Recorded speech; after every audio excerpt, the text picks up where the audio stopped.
My cross-country road trip that ended up changing my life. I was 27 when I realized I was trapped. Not physically, of course, but in that slow, grinding cycle that many people call normal life. The kind where days blur into weeks, weeks into months, and before you know it, years slip away like sand through your fingers. My job was a cubicle nightmare. Fluorescent lights buzzing overhead, the hum of computers, the endless stream of emails that never seemed to end.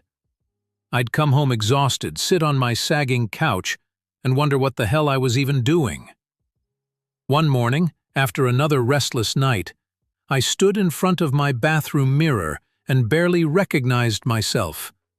The same tired eyes staring back, the same dull expression. It was like my reflection had given up on me. That day I did something I never imagined I'd have the guts to do.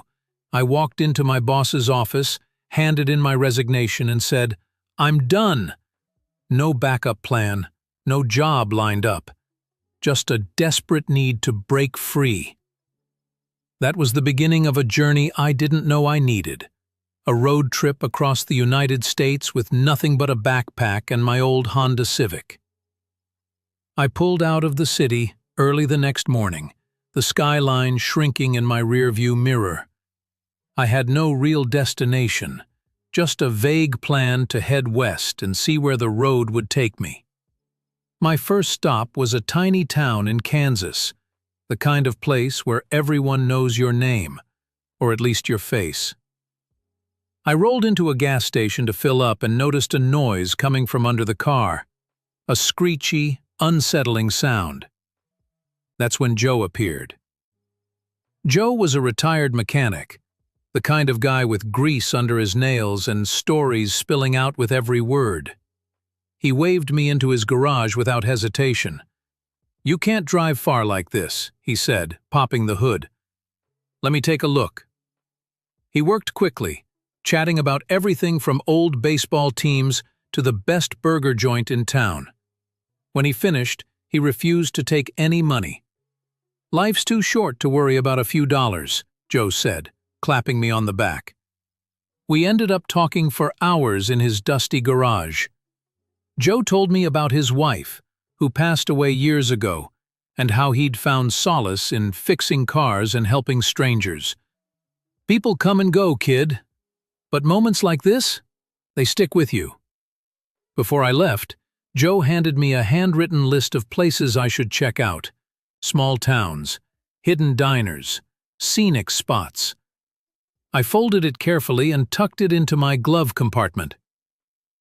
Next, I found myself camping under the vast, endless sky in Colorado. The stars seemed impossibly bright, like tiny diamonds scattered on black velvet. It was the kind of silence that feels loud, a peaceful reminder that the world is much bigger than whatever problems you're carrying. One night I joined a group of climbers around a campfire. They were younger, braver than I was. People who'd chased dreams and adrenaline with reckless abandon. We shared stories about fear and freedom, the risks we'd taken, and the moments that made it all worth it. I listened more than I talked, soaking it in like a dry sponge. For the first time in years, I felt like I belonged somewhere beyond the walls of my cubicle. Utah was next. I drove through Red Rock canyons, winding roads cutting through fiery landscapes. One evening I stopped at a roadside diner, the kind with checkered floors, neon signs buzzing overhead, and waitresses who knew everyone by name. That's where I met Marie.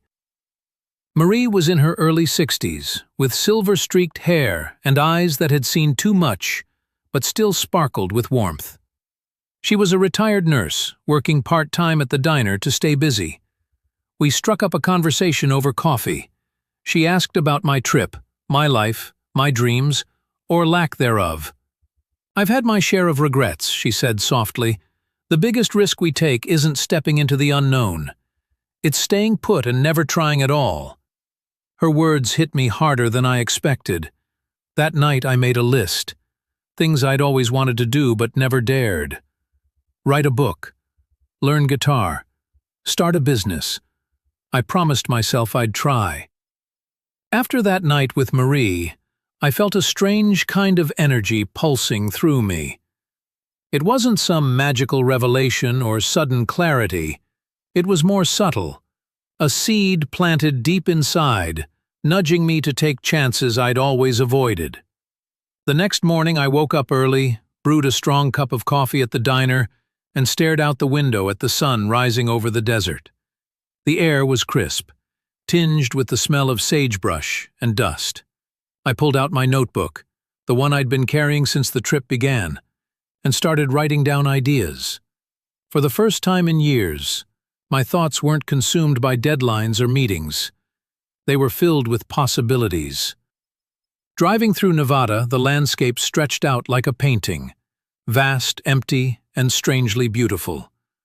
The highway cut through dry mountains, the sky an endless expanse of blue. Somewhere near the edge of a small town, I stopped at a gas station, and the cashier, a teenage girl with a shy smile, told me about her plans to leave for college next year.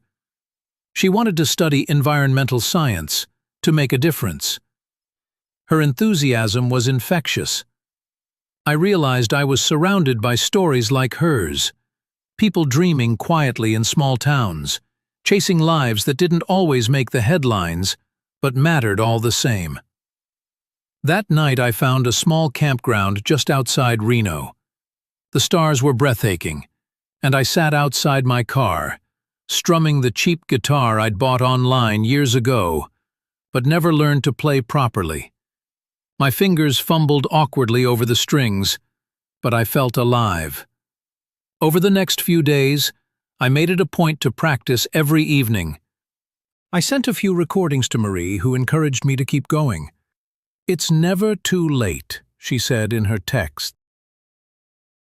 California was a whirlwind of contrasts. I visited the coast, where the fog rolled in thick and cold, and the waves crashed relentlessly against the rocks. I met a couple who ran a small bookstore in a coastal town, their lives dedicated to preserving stories, both old and new. They told me about the joy of working with your hands, the simple pleasure of connecting with readers, and the courage it took to open a business in a world obsessed with quick fixes and instant success. Their passion reignited something in me. I started thinking about my own potential to create, to build something that mattered. One evening, parked outside a coffee shop in San Francisco, I pulled out my laptop and started a blog. It was clumsy at first, awkward and unsure, but it was honest. I wrote about the places I'd seen, the people I'd met, and the fear and hope tangled up inside me. To my surprise, people started reading. They commented, shared their own stories, and encouraged me to keep writing. The months that followed were a slow but steady transformation. I found part-time freelance gigs, editing and writing, slowly building a portfolio. I took online guitar lessons, practicing late into the night. I started sketching ideas for a small business, a platform for travel stories and local recommendations from people like me, everyday wanderers. The road trip that began as a desperate escape became a foundation for something new. A life shaped by choice, courage, and connection. Looking back, I realized the trip wasn't just about seeing new places. It was about rediscovering myself. It was about learning that change isn't a sudden leap, but a series of small, deliberate steps. It was about the kindness of strangers, the power of stories, and the courage to chase a life that feels real. If you're stuck, if you feel like you're running in circles, maybe all you need is a little time away, a long drive, a quiet night under the stars, and the courage to start writing your own story.